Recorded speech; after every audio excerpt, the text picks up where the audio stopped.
So I have to ask it because you people are so miserly with your feedback. I don't know why. You don't come up with any feedback, so I have to try my own methods के यार ऐसे कर लो, इस तरह से कर लो, बच्चों को समझ आएगा ज़्यादा, you know. Okay, so just a quick recap where we had broken off that when she reached Antarctica, so what were the emotions? So you can get it as a short question. Look, why I am doing it in such great detail and why I have prepared these notes for you is I want you to be ready for the short questions because short questions है ना वहाँ हम बहुत marks lose कर देते हैं because of our stupidity we do some foolish things. तो short questions के लिए प्रिपेयर होना बहुत ज़रूरी है. लॉन्ग क्वेश्चन में तो कई बार हम काम चला ही लेते हैं ऐसे लिख के समरी वमरी पढ़ के चले जाते हैं विच आई डोंट रिकमेंड के you just read the summary and go.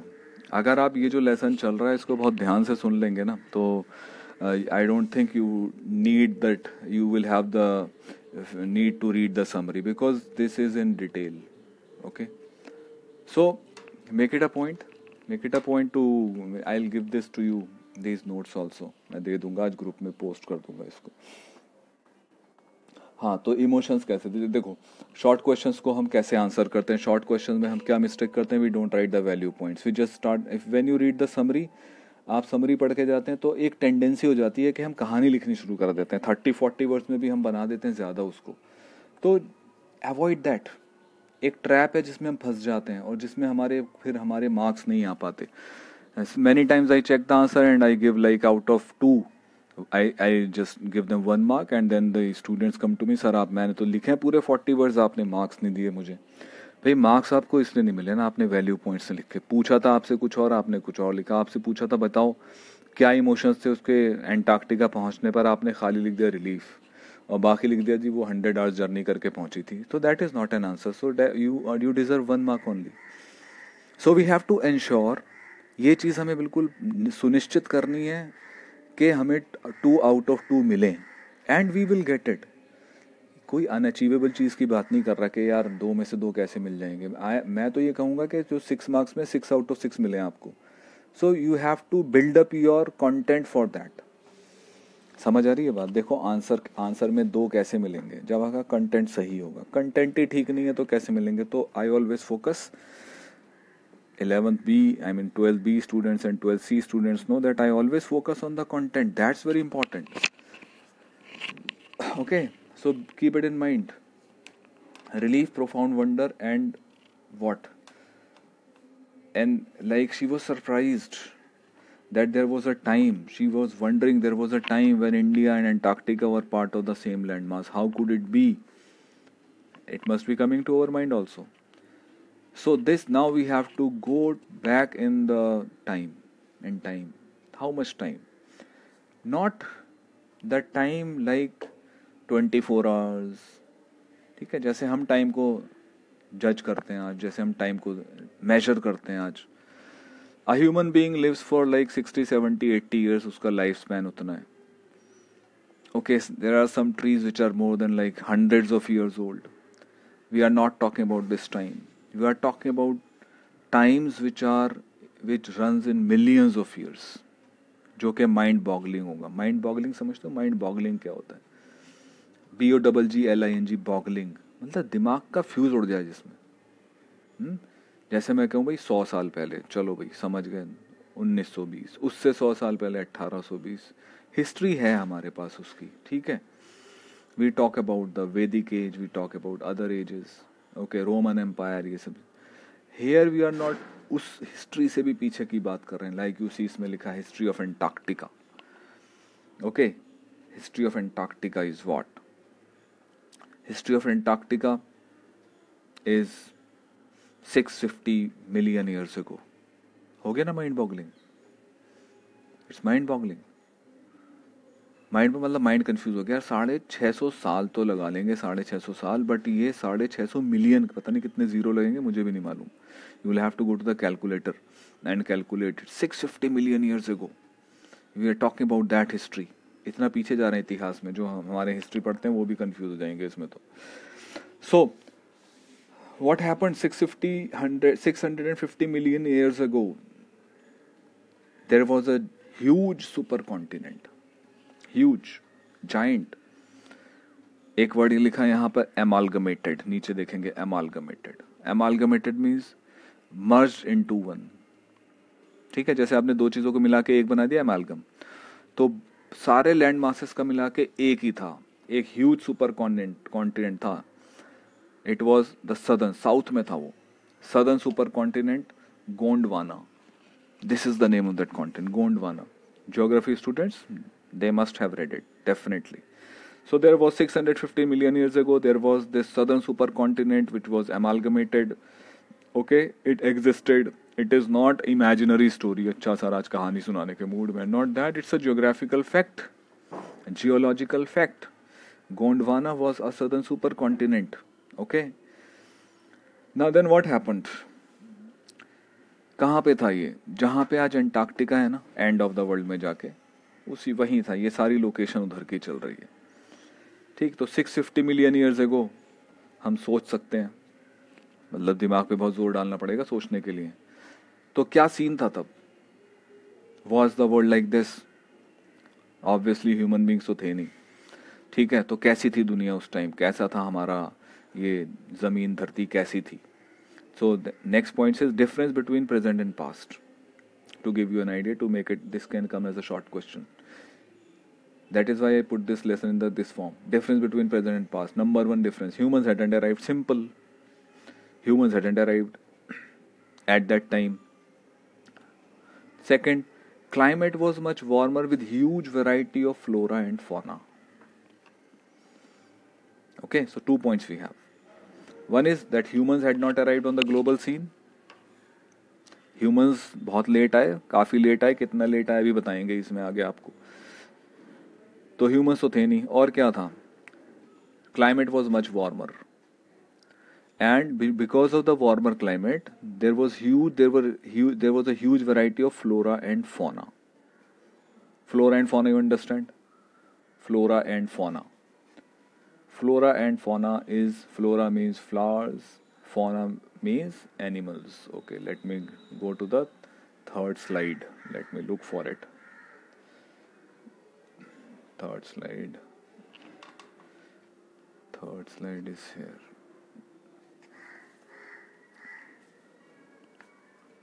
So huge variety of flora and fauna. Okay, that's the third slide for you. Then what happened? Gondwana thrived for 500 million years. अब देखो, छोटी मोटी बात नहीं हो रही है, मिलियंस की बात चल रही है. 100, 500, 1000, 2000 साल नहीं, 500 मिलियन ईयर्स तक एग्जिस्टेंस में रहा गोंडवाना. ये पूरा थ्राइव्ड, THRIVED, थ्राइव्ड. थ्राइव्ड मतलब it prospered, it progressed. Progress ऐसे नहीं कि टेक्नोलॉजी, मतलब चलता रहा वो. वहां पर flora and fauna and all these species, they continue thriving, growing. And then what happened after that? For 500 million years, Gondwana thrived, but around the time when the dinosaurs were wiped out and the age of the mammals got underway, the land mass was forced to separate into countries. Started separating into smaller land masses. 500 million years के बाद, 500 million years तक तो सब सकुशल मंगल चलता रहा उसका. उसके बाद things started changing. You know, it started separating into smaller land masses. वो जो बहुत बड़ा लैंड मास था ना गोंडवाना, छोटे छोटे टुकड़ों में बटना शुरू हो गया वो. और अल्टीमेट एंड क्या हुआ? Present shape of the world जो है, जो ग्लोब आज हम देखते हैं, इंडिया इधर हो गया, अफ्रीका उधर हो गया, ये सारा एक मूवमेंट चला. पहले से ये सब जुड़े हुए थे, एक लैंड मास था. All the, if you look at the continent, चलो if you look at the map, if you remember the map, अभी तो you can't look at it, if you remember the map, so you will see, जैसे jigsaw puzzle होता है ना, shapes fit करती हैं बिल्कुल. जैसे अफ्रीका देखो आप, अफ्रीका देखो, साउथ अमेरिका में फिट कर दो उसे बिल्कुल. आज if you don't remember, geography students can very well visualise it, but the other students they can, वो जाके देख सकते हैं दुनिया का नक्शा, और उसमें वो देखेंगे कि जो अफ्रीका वाला जो कॉन्टिनेंट का हिस्सा है ना, वो ऐसा है जैसे साउथ अमेरिका में फिट हो जाएगा बिल्कुल जाके. ओके, ऐसा लगता है वो दोनों टुकड़े दोनों टुकड़े टुकड़े हुए हैं पहले कभी, तो इसी की बात चल रही है। मिलियंस ऑफ ईयर्स एगो एक मूवमेंट हुई थी और ये अर्थ पे जितने भी कॉन्टिनेंट्स है ये तब बने हैं। ओके, और उस टाइम पर ठीक है, जो प्रेजेंट शेप है आज वर्ल्ड मैप की, ग्लोब की, जो हम देखते हैं वो उसी का नतीजा है जिसकी बात यहाँ हो रही है। तो उसी में ये गोंडवाना टूट के भी अलग हो गया। और उस टाइम पर क्या क्या चीजें हुई at the same time. Acquired मतलब got its present shape, world got its present shape because of that. At the same time what happened, dinosaurs were wiped out. Dinosaurs देखा है हमने जुरासिक पार्क में, डायनासोर्स थे। Wiped out मतलब खत्म हो गए, dinosaurs were wiped out at the same time. पहली चीज, अब डायनासोर्स कैसे वाइप्ड आउट हो गए, ये बहुत सारी थ्योरीज हैं। इसमें एक थ्योरी है दैट देयर एक्सटिंक्शन कैसे हुआ उनका, एक्सटिंक्ट डायनासोर्स कैसे एक्सटिंक्ट हो गए, क्योंकि जब डायनासोर्स थे तब तो फिर ह्यूमन बींग्स थे नहीं ना, डायनासोर्स ही थे। So dinosaurs were walking all over the earth. So how did they come to an end, उनका एक्सटिंक्शन कैसे हो गया, उनका extinction, there was a comet, huge asteroid which came and hit the earth. Okay, because of that, it brought about huge, drastic, far-reaching environmental changes, and it led to the extinction of the dinosaurs. कोई पूछेगा नहीं, तो ऐसे ही हम lesson में बहुत सारी बातें कर लेते हैं ना इधर उधर की। So dinosaurs were wiped out. Age of the mammals began. At the same time, age of mammals began. तो डायनासोर्स कितने साल तक जिए वो बेचारे, 165 मिलियन ईयर्स तक चलते रहे, and they were wiped out 65 million years ago. Okay, ये भी एक्स्ट्रा इन्फॉर्मेशन है। सो नाउ इतना सब कुछ हमें एंटार्क्टिका के बारे में पता चल गया, तो ये जा क्यों रहे लोग इतना एंटार्क्टिका, ये भी तो सवाल है। भी क्या है, मिल क्या रहा है वहां पर, इतनी बर्फ ही बर्फ है, सिर्फ देखने जा रहे हैं क्या। तो सिग्निफिकेंस ऑफ विजिटिंग एंटार्क्टिका को समझें, है क्या सिग्निफिकेंस, क्या अहमियत है एंटार्क्टिका जाने की। To visit Antarctica now is to be a part of that history. Which history? Part of history. आप चले गए रेड फोर्ट घूमने, आप चले गए हुमायूंस टूम घूमने के लिए, यू से I became a part of that history. कुछ समय तक, कुछ क्षणों के लिए मैं उसी इतिहास में खो गया। तो ऐसे ही कह रहे हैं यहाँ पे, to visit Antarctica now is to be a part of that history, to get a grasp of where we have come from. Yes, to get a grasp. Grasp क्या होता है, grasp means you hold something like this, grasp. और grasp हम दूसरे में भी use करते हैं, like I ask you, are you grasping it, do you grasp what I am saying, मतलब आपको समझ आ रहा है जो मैं बोल रहा हूँ, पकड़ रहे हो, कैच कर रहा है तुम्हारा दिमाग, एंटीना तुम्हारा कैच कर रहा है जो मैं समझा रहा हूँ, grasp. Right, so to visit Antarctica now is to be a part of that history. Which history? The history of Gondwana, the history of before the dinosaurs and the dinosaurs got extinct, all that history millions of years ago. आज 100 साल 500 साल पुरानी नहीं। To get a grasp of where we have come from. मतलब क्या है, ये book की लैंग्वेज मैंने यहाँ चेंज कर दी थोड़ी सी। Helps us understand our origins and where we are heading. Origin, what is origin? ORIGIN, origin. Origin graph करते थे ना, ग्राफ उसमें होता था ओरिजिन, जहां से जीरो से शुरू हो गया origin. So origin is the starting point.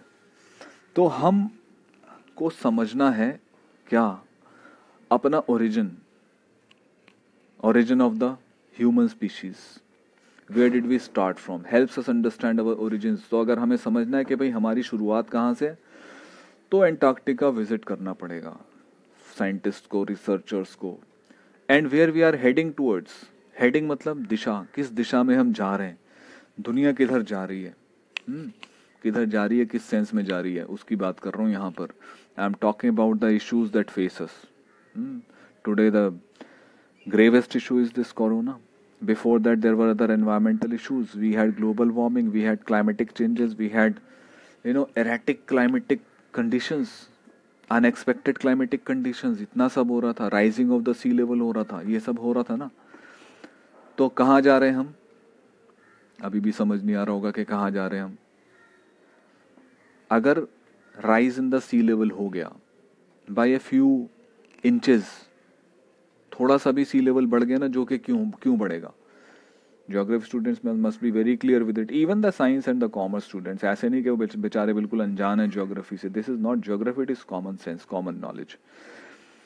कि अब ये जो rise in the global temperatures हो रहा है, ग्रीन हाउस इफेक्ट हो रहा है, all this it is leading to the melting of the icebergs, it is leading to the melting of the ice sheets. Okay, and all these things are becoming what?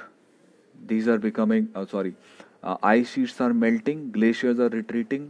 अब ये पानी कहाँ जा रहा है? सारा ओशन में जा रहा है. तो ओशन में इतना पानी जाएगा तो क्या होगा? वाटर लेवल राइज करेगा तो coastal areas will be submerged. Okay, submerge जान तो पानी में थोड़ा सा भी बढ़ गया, बहुत सारे coastal areas, it will lead to a disaster. We can't imagine. अभी हम सोच भी नहीं सकते. कभी आप देखें ना कुछ ऐसी कुछ मूवीज होती है ना हॉलीवुड की, डिजास्टर मूवीज के, भाई ऐसे वाटर लेवल बढ़ गया, इस तरह की कैलामिटिक मूवीज होती हैं, वो देखा करो तो कुछ आइडिया लगेगा तुम्हें कैसे होता है. So it helps us understand our origin and where we are heading. Means हम कहाँ से हैं, क्या हमारा ओरिजिन है और क्या हमारा फ्यूचर है. अगर हमें इसको समझना है तो भी हमें अंटार्कटिका विजिट करना पड़ेगा. ओ, अब मैं तुम्हें बता दूं एक मिस्टेक जो मैंने किया है. All throughout I have written the spelling of Antarctica wrong in this. Yes, I'll make the corrections. So, help understand ozone and carbon evolution and extinction. Or so we have a lot to understand. अब यहाँ पे कुछ geographical terms हैं book में which I have not mentioned in the notes. I think we can overlook them, but I'll just discuss them. It is to understand the significance of the Cordilleran folds and Precambrian granite shields. अब ये purely geographical terms हैं. Cordilleran folds and Precambrian granite shields. You won't get any question on this in your English exam. Okay, इसको लेके भाई ये बताओ कॉर्डिलेरन folds क्या होते हैं और ये प्री कैम्ब्रियन ग्रेनाइट शील्ड्स कौन सी होती हैं. तो देखो ये एग्जाम में नहीं आएगा, लेकिन जस्ट पढ़ रहे हैं तो पता भी चलना चाहिए ना कि क्या है. ये देखो ज्योग्राफी में होता है फोल्डिंग एंड फॉल्टिंग. ये तो ज्योग्राफी की टर्म है, फोल्डिंग एंड फॉल्टिंग. अर्थ की जो क्रस्ट है ना वो ऐसे नहीं है कि बिल्कुल ही वो स्टैटिक है. स्टैटिक समझते हो? स्टैटिक मतलब स्थिर, स्टेबल है. No, there are movements. अरे अर्थक्वेक आता है, क्यों आता है भाई? What is the reason of earthquake? ऐसे तो धरती पे बोझ बढ़ गया तो अर्थक्वेक. टेक्टोनिक मूवमेंट हो रहा है प्लेट्स का नीचे अर्थ की क्रस्ट में. कुछ ना कुछ मूवमेंट चल रहे हैं. कुछ मूवमेंट्स हमें पता ही नहीं लगते, कॉन्टिन्यूसली चल रहे हैं, परसिस्टेंटली, हमें पता नहीं चल रहे. ठीक है, जो ज़्यादा ड्रास्टिक मोमेंट्स हो जाते हैं हमें पता चल जाते हैं. और ये मोमेंट्स ऐसे नहीं कि अब हो रहे हैं, ये पहले से ही हो रहे थे. हिमालयास का फॉर्मेशन कैसे हुआ? It was a result of the all these tectonic moments. Folding and faulting are two kinds of moments. Folding में क्या होता है, कैसे समझाऊं? हाँ देखो, जैसे कारपेट है घर में, कारपेट कालीन मोटा होना चाहिए थोड़ा. तो क्या करो ना, उस पर कालीन फ्लैट है बिल्कुल, तुम दोनों तरफ से उसे ऐसे प्रेशर लगाओ हाथों से, और उसे दोनों एक ही, मतलब दोनों हाथों का प्रेशर एक ही डायरेक्शन में हो, ऐसे जैसे जोड़ रहे हैं उसको, तो देखो बीच में से ऐसे उठ जाएगा वो. That is folding. समझ गए? मतलब प्रेशर, दोनों तरफ से प्रेशर आया और वो रॉक उठ गया, वो जमीन का टुकड़ा ऐसे उठ गया. फोल्डिंग हो गई. फोल्ड मतलब मुड़ गया ऐसे ऊपर की तरफ. फोल्डिंग. फॉल्टिंग में क्या होता है? फॉल्टिंग में क्या होता है, वो जमीन का टुकड़ा ऐसे चलता है हॉरिजॉन्टली, मतलब क्रैक हो गया एक तरह से समझो. ठीक है, तो फोल्डिंग. कॉर्डिलेरन फोल्ड्स क्या होते हैं? कॉर्डिलेरन फोल्ड्स वही होते हैं जिससे कि माउंटेन्स बन जाते हैं, जैसे cordilleran folds. And granite shields, Precambrian, ये एजेस हैं. ओजोन एंड कार्बन, ये तो आप समझते हैं. एवोल्यूशन एंड एक्सटिंक्शन, इसलिए मैंने इसको लिखा नहीं है कॉर्डिलेरन कैम्ब्रियन फोल्ड्स को ना, बस तुम इतना ही याद रखो. The significance of visiting Antarctica क्या है? It helps us understand ozone and carbon. Okay, ozone and carbon का क्या रिलेशन है? Ozone layer, ozone hole in the ozone layer, green house effect. Evolution and extinction, देखो evolve किसका हो गया? Evolution. Human beings का हो गया. एक्सटिंक्शन किसका हो गया? अभी हमने देखा डायनासोर्स का हो गया. Evolution and extinction. So if we want to understand the origin of the human species and what will lead to the extinction of the human species, then we have to go to Antarctica. समझ रहे हैं? अगर हमें ये समझना है कि हमारी शुरुआत कहाँ से है, हमारा जेनेसिस, हमारा ओरिजिन कहाँ से हम शुरू हुए, और एक्सटिंक्शन हमारा कैसे हो जाएगा, मतलब डेंजर्स क्या है हमारे लिए, तो फिर हमको जाना पड़ेगा कहाँ? For research, and the ground of research is Antarctica. Okay, when you think about all that can happen in a million years, it can get pretty mind-boggling. Mind-boggling means, oh, your mind, जो मैंने बताया था अभी, दिमाग fail हो जाएगा सोचते सोचते. Means you won't be able to imagine. Now here to talks about how the Himalayas were formed. Just now I mentioned it, now it's in detail. Imagine India pushing northwards, jamming against Asia to buckle its crust and form the Himalayas. Pretty confusing lines. Imagine, चलो भाई कर लेते हैं imagine. India pushing northwards. India, अब सोच लो आंखें बंद करके इंडिया का मैप. पुशिंग नॉर्थवर्ड्स, तो नॉर्थ में क्या आ गया, हमारे हिमालयाज हैं और उससे ऊपर चले गए टिबेट है, चाइना है. अब इधर से इंडियन सब कॉन्टिनेंट जो है ना वो पुश कर रहा है नॉर्थवर्ड्स. अब पुश कर रहा है तो ऐसे तो है नहीं कि भाई वो एशिया को धक्का देके पीछे पहुंचा देगा. No, it will get jammed. And there is that land mass and this land mass, दोनों के बीच में एक तरह से पुशिंग, वो पुश कर रहा है उसके अंदर. तो क्या होगा, buckle its crust and form the Himalayas. Okay, तो अर्थ क्रस्ट क्या हो जाएगी, buckle. Means it will get folded due to the pressure. These Himalayas were formed, you know, Himalayas are young mountains. Aravallis are old mountains. देखे ना अरावलीज, कोई कहेगा हम तो गए नहीं. ये Delhi university ridge is a part of the Aravalli mountains. Okay, old mountains, millions of years ago. Himalayas young mountains. How did the Himalayas get formed? Himalayas get formed, ये लिखा सामने, India push northwards, jammed against Asia, the crust got buckled and Himalayas were formed. लो, 4 line में बन गए Himalaya. So if somebody ask you a question which is I think a bit improbable, यहाँ नहीं पूछेंगे, लेकिन अगर पूछे तो ये 4 लाइन तुम्हारे सामने. India push northwards, jammed against Asia. Jammed क्या होता है, मतलब इंडियन प्लेट ने पुश किया नॉर्थवर्ड, अब वो जाके जैम हो गया, मतलब टकरा गया किससे, एशियन प्लेट से. क्रस्ट गॉट बकल्ड, जो उसकी क्रस्ट थी, मतलब जो सरफेस, जो रॉक था, वो ऐसे मुड़ गया ऊपर की डायरेक्शन में, एंड हिमालयाज वर फॉर्म्ड. तो फिर ऊपर की डायरेक्शन में देखो इतना ऊंचा उठ गया, हिमालय एवरेस्ट बन गया. तो भाई ये टेक्टोनिक मूवमेंट है अर्थ का, ये छोटे मोटे स्केल पे नहीं है.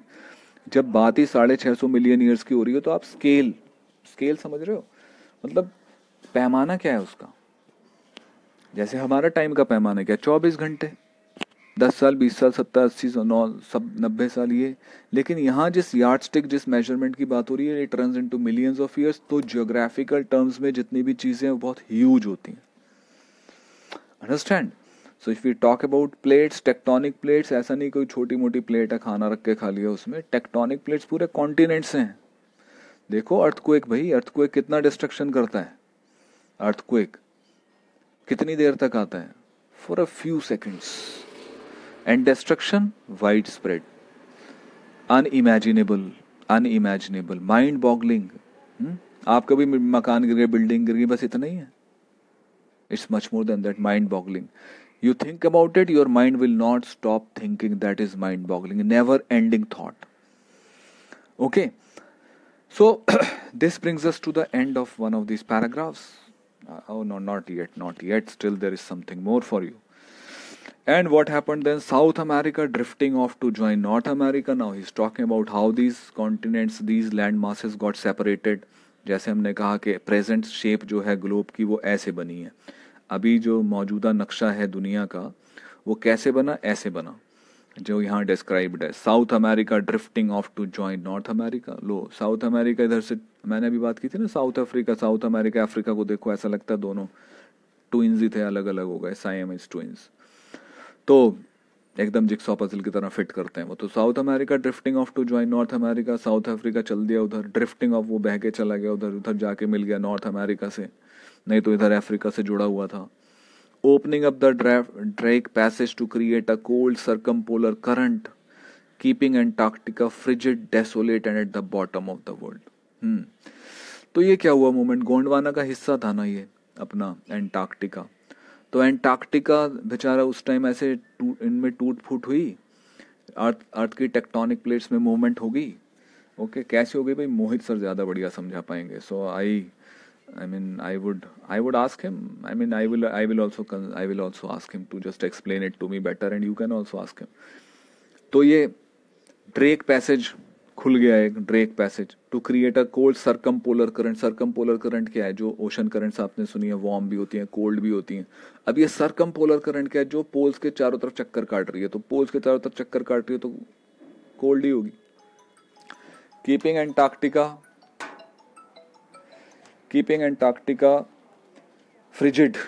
frigid means extremely cold, desolate, and at the bottom of the world. So what happened? Antarctica got isolated totally entirely completely from the rest of the world. तो ये कैसे आइसोलेटेड हो गया? It was not the human hand, it all happen due to the